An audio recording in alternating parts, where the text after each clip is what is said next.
అడిగినదేమిటో లిపి చిలిపిగా ముదిరిన కవితగా అది విని అదిమిన శోకులో ఉరి విడిచిన నెమలికి సవతిగా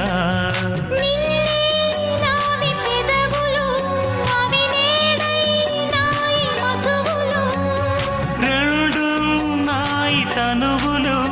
అవి రేపవ్వాలి మనువులు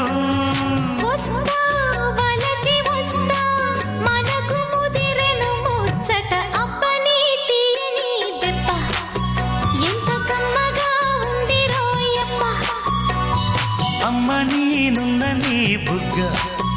ఎంత లేతగా ఉన్నదే మొగ్గ పురుషుల్లో